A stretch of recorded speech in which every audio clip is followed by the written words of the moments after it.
Welcome to my review of Lucha Underground, Season 2, Episode 9, the Aztec Warfare 2 edition. And you guys know Wednesday's my favorite day. You guys know Lucha Underground is my favorite show on TV, and it's my favorite thing to watch.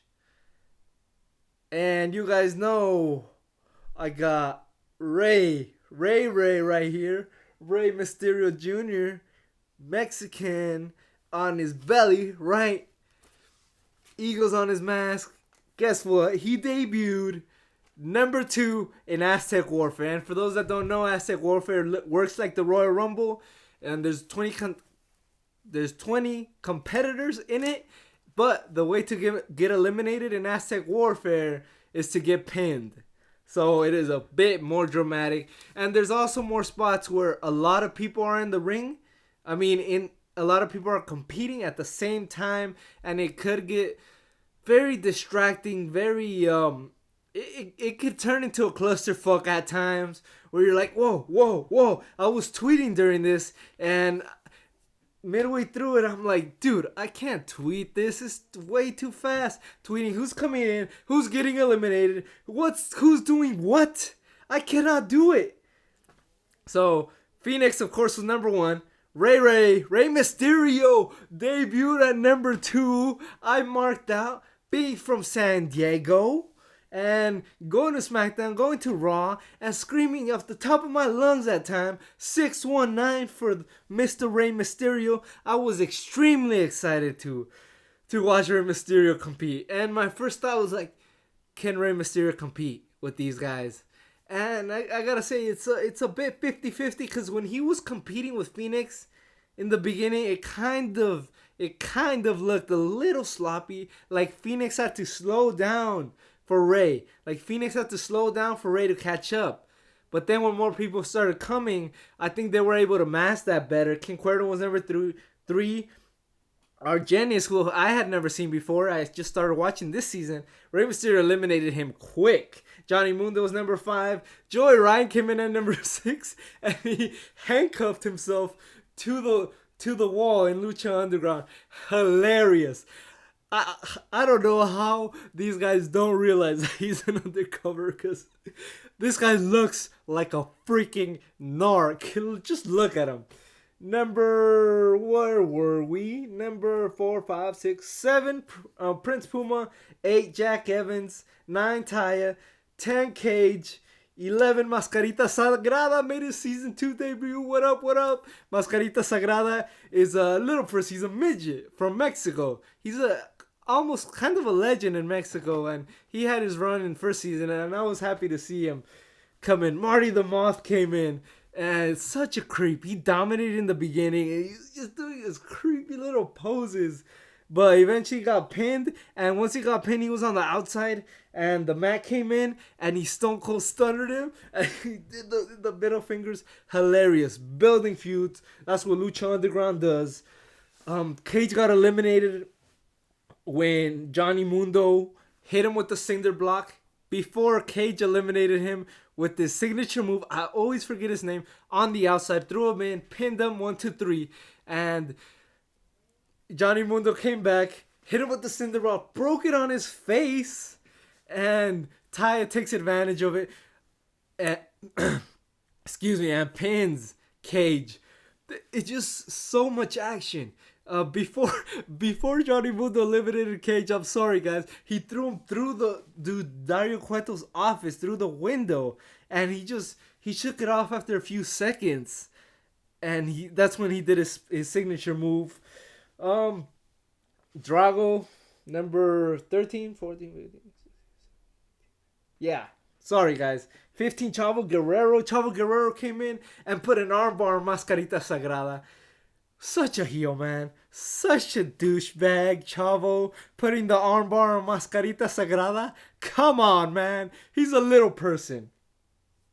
16, PJ Black. PJ Black came in and did the suplex on Drago, building from last week's vignette when it was Drago and Drago and Aerostar, sorry guys. PJ Black and Jack Evans. Building on that, so PJ Black is officially heel. Speaking of Aerostar, he made a season 2 debut at number 17. Speaking of debuts, man, Dragon Azteca Jr. made his debut at number 18. Impressive. This guy is such a high flyer. He took off from one corner of the ring to the other corner and flew over the turnbuckle onto someone. Man, amazing athleticism. 19 Tejano. And of course, number 20th, the last contestant, was Mil Muertes. And this was significant. Katrina was with them. And before Aztec Warfare started, Katrina she didn't face like in a match, but she confronted Phoenix in the back, and Pentagon Jr. came back. Pentagon Jr. was there, and she said, "Oh, remember a few weeks ago when you touched me? Well, you can't compete in Aztec Warfare, and that's what you get." I was like, no, not the Pentagon. He's not allowed. Pentagon, for my money, is the most over guy in the company. Every time he's there, even if it's against Prince Puma, who's supposed to be the franchise of Lucha Underground, in my opinion, even when he's facing Prince Puma, they chant Cero Miedo over Puma. So he's the most over guy. And Katrina's like, you can't. You will not compete in Aztec Warfare. And he's like, I don't care. I don't gotta listen to you. I only listen to my master. And she said, you only have zero fear because you haven't seen the darkness. And then the lights turn off and it looks like a skull, and then she just takes off. Awesome vignette. You knew this was building up to something epic. And yes, Mil Muertes coming down from the rafters. And then comes Pentagon with the steel chair. Bam! Hits him in the back. He tumbles towards the ground. Pentagon grabs a chair, starts smashing him. He hits him like 10 times. And then he throws him into the ring. And I think it's Dragon Azteca and Prince Puma pin Mil Muertes. They pinned him. So he didn't even have a chance to compete. Building up another storyline. Aerostar pinned PJ Black. No, Aerostar pinned Jack Evans. And PJ Black pinned Drago at the same time. Building up their feud. So, of course, you get feuds building in Lucha Underground. You get reasons for me to care about every single guy in the match in Lucha Underground. So, you think after number 20, Mil Muertes is eliminated, Katrina's yelling at Vampiro. He's like, get out, nah. And he's like, what, huh?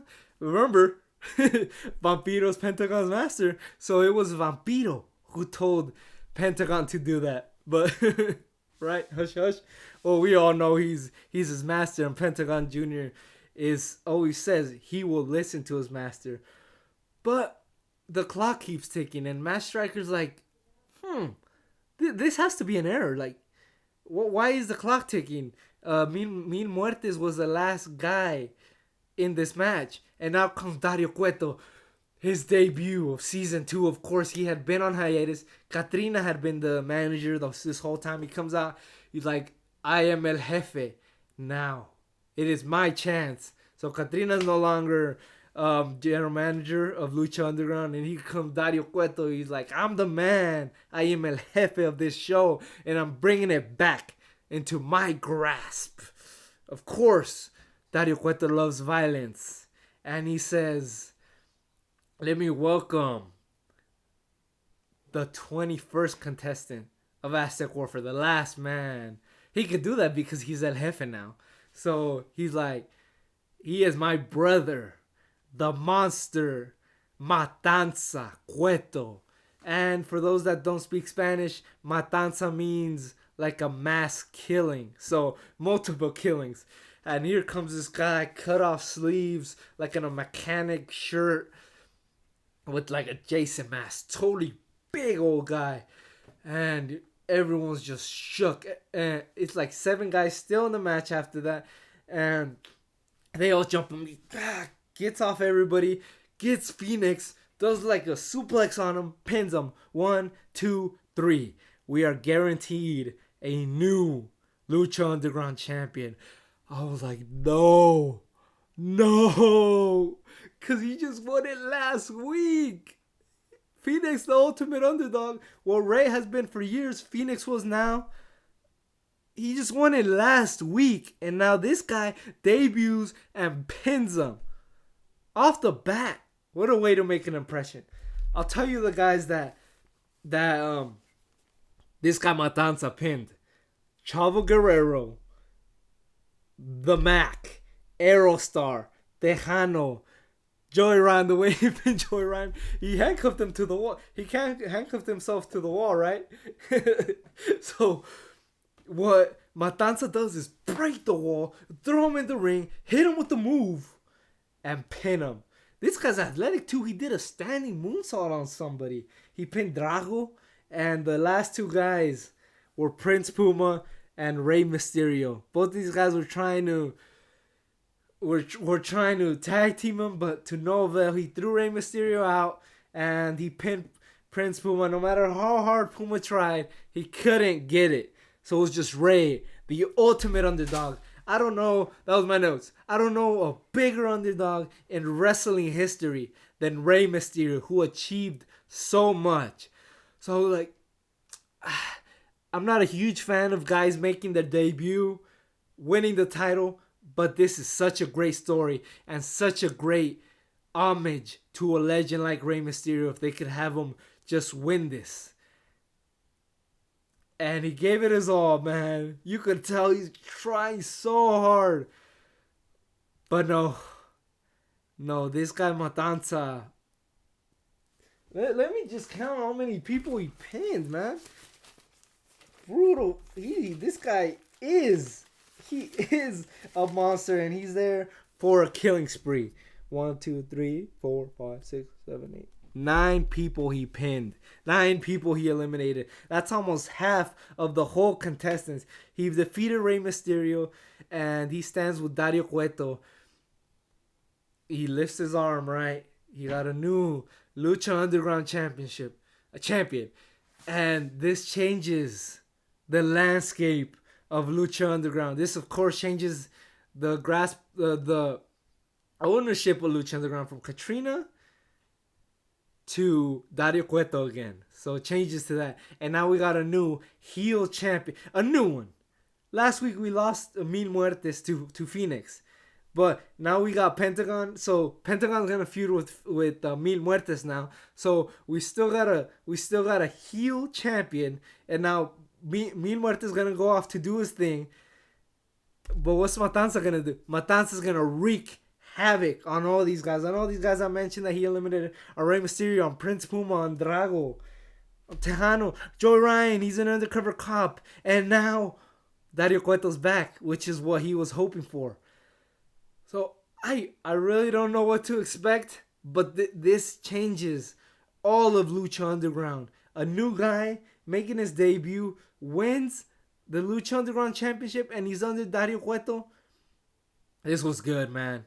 Another great show. Another show that builds so much, and gives me a reason to watch every single week and look forward to it.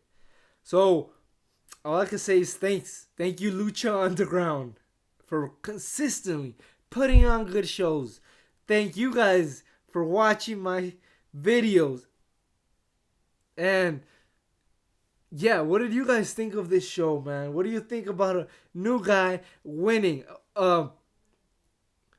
Normally I wouldn't be in favor of this, but if it builds to a greater story like this, I know it could only build to a great story. If it does that, I'm okay with it. So what do you guys think about this? Should Rey Mysterio had won? I would have loved for Rey Mysterio had won, but this could also build another story. Rey Mysterio versus Matanza. Rey Mysterio was, of course, number 2, so he had to go through 19 other people, really, to face Matanza. So that's another story that could be built. I don't know. Thanks, everybody, for watching. And I can't help but make these long. There's just so much to talk about. You guys have a great day.